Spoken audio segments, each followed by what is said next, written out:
On the 12th of January, the International Court of Justice in The Hague opened hearings in a landmark Rohingya genocide case against Myanmar. The Southeast nation is accused of breaching 1948 Genocide Convention during a 2017 military crackdown against the Rohingya minority, a charge it denies, saying its operations targeted insurgents. The hearings, scheduled to wrap up on January 29th, are being keenly watched by 1.17 million Rohingya refugees crammed into ramshackle camps in Bangladesh's Cox's Bazar and barely clinging to a hope for a long overdue justice.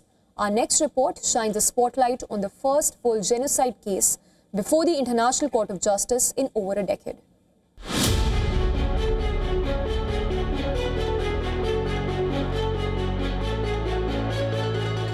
Justice delayed is justice denied. Nowhere is this legal maxim more true than in the case of Rohingya Muslims. Persecuted, exiled, despondent, angry, and survivors of mass rape, arson, and murder, they have one question: will we ever get justice? For 1.17 million Rohingya refugees living crammed into rundown camps spread over 8,000 acres in Cox's Bazar in Bangladesh, the answer to that question could take years to come. On Monday, the United Nations top court opened hearings against Myanmar in a genocide case filed by the Gambia in 2019, rekindling hope among Rohingya refugees. We are such an ill-fated nation, beaten for centuries in their own homeland, and nobody has barely cared. I request the world to step forward in our assistance. Please be united to find justice for us, to repatriate us to our villages as soon as possible. We need nothing but justice. Our hearts burn to return to the land of Arakan. It is to be noted that for the first time in more than a decade, the International Court of Justice is hearing a full genocide case.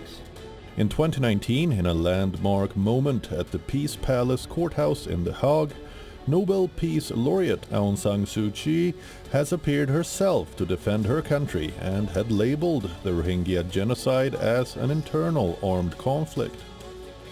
Over the next 3 weeks, ICJ judges will examine whether Myanmar's 2017 military campaign violated the 1948 Genocide Convention.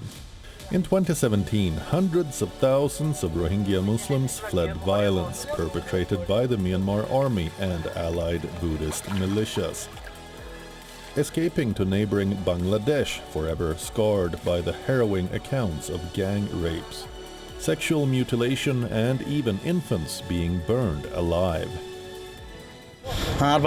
So if I talk about the event that has happened during the genocide, I have witnessed my brother killed brutally. He was shot by the Myanmar military. Our houses were burned. I have witnessed children thrown to the fire. So all the villages were destroyed by the Myanmar military during the genocide.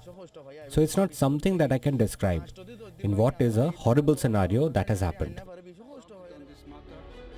At the start of the genocide hearing, Gambia's Justice Minister Dauda Jallow told the International Court of Justice that Myanmar deliberately targeted the Rohingya minority with horrific violence in a bid to destroy the community. Real group of human beings. Esoteric issues of international law. It is about real people, real stories, and real group of human beings, the Rohingya of Myanmar. They have been targeted for destruction. They are ordinary folk. They have dreams and aspirations like all of us. And first and foremost, it is the most simple dream to be able to live in peace in their homeland under conditions of dignity and security. Myanmar has denied them that dream. In fact, it turned their lives into a nightmare, subjecting them to the most horrific violence and destruction one could imagine. The proceedings in The Hague are being closely followed in Kutupalong, the world's largest refugee camp in Bangladesh's Cox's Bazar. The United Nations Refugee Agency noted that the camp ranks among the most densely populated anywhere in the world. Here, displaced families cling on to a life of dignity in makeshift bamboo and plastic shelters. As children play behind barbed wire, women carry supplies through narrow alleys, continuing a life they have been reduced to. Expressing anguish over years of exile, these refugees demand accountability. We want proper justice from the International Court through the case filed by Gambia for the oppression and persecution that the Myanmar government and Buddhists together carried out against us. The predominantly Muslim-majority West African nation, the Gambia, had filed the case in 2019 to the International Court of Justice, which rules in disputes between states. Under the Genocide Convention, any country can file a case at the International Court of Justice against any other it believes is in breach of the treaty. Myanmar has maintained its crackdown by its armed forces, known as Tatmadaw, was justified to root out the Rohingya insurgents. The final decision by the International Court of Justice could take months, possibly years, and even then, the court has no means of enforcing its decisions. But Rohingya refugees and human rights advocates are hopeful that it will pave the path for accountability and eventually a return back home.